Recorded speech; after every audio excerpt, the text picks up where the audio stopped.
देख रहे हैं इन डार्क राजकुमार के साथ। इन डार्क में आज की कहानी हमारे साथ शेयर की है इरशाद खान जी ने। तो सबसे पहले इरशाद जी, आपका बहुत बहुत धन्यवाद अपनी कहानी हमारे साथ शेयर करने के लिए। दोस्तों, अगर आपके पास भी ऐसी ही कोई कहानियां हैं तो हमारे साथ जरूर शेयर करें।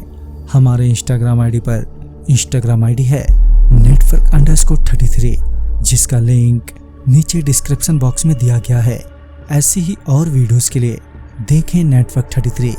तो चलिए बढ़ते हैं आज की कहानी की ओर। इरशाद खान जी बताते हैं कि ये घटना तब की है जब मैं अपनी अम्मी के साथ आगरा से मथुरा जा रहा था। हमारी ट्रेन 8 बजे की थी, तो मैं अम्मी को लेकर सही समय पर आगरा स्टेशन पहुंचा।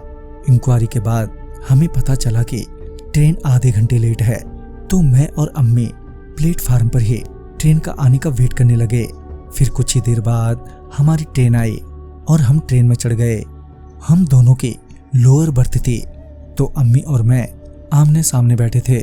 मैं अम्मी के साथ इधर उधर की बातें करके अपना टाइम पास कर रहा था और इसी बीच ट्रेन भी खुल गई और कुछ ही देर बाद ट्रेन ने अपनी रफ्तार पकड़ ली।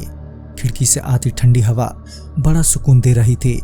रात के वक्त ट्रेन का सफर बड़ा ही अच्छा लग रहा था। तभी देखते ही देखते अम्मी सो गई और रात के तकरीबन 12 बज गए थे, पर मुझे अभी भी नींद नहीं आ रही थी। मैं बस खिड़की के बाहर का नज़ारा देखने में लगा था। तभी मेरे फोन में टू टू की आवाज़ सुनाई दी, जो कि एक मैसेज की थी। तभी मैंने अपना फ़ोन देखा और गेम खेलने लगा। मुझे फ़ोन पर लगे अब 1.5 घंटा बीत गया था और रात काफ़ी हो गई थी। ट्रेन के सभी मुसाफिर तकरीबन सो ही गए थे, पर मुझे अभी भी नींद ही नहीं आ रही थी। मैं बस अपने मोबाइल पर बिजी था कि देखते ही देखते रेड सिग्नल की वजह से ट्रेन रुक गई। इसी बीच मैं अपनी सीट से उठा और ट्रेन के गेट पर जाकर खड़ा हो गया। तभी वहां पर ट्रेन के कुछ यात्री आ गए, जिस वजह से मैं वापस अपनी सीट पर आकर बैठ गया और मैं फिर से गेम खेलने लगा। तभी मेरी नज़र खिड़की के बाहर गई, तो मैंने देखा कि एक बुजुर्ग आदमी पटरियों पर बैठा है और वो कुछ अजीब सी हरकतें कर रहा है, जैसे उसे कोई बिजली का करंट लगा हो।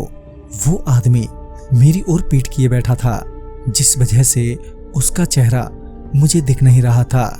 मैं उसे काफी देर तक देखता रहा, पर वो वैसे ही हरकतें करता रहा।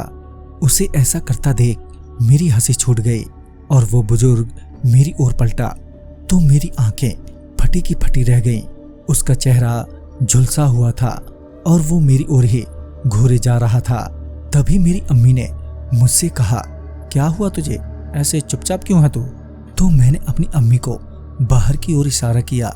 मैंने इशारा किया ही था कि वो बुजुर्ग वहां से गायब हो गया। अब तो मेरी हालत और भी खराब हो गई थी। मैं पसीने से तरबतर हो गया।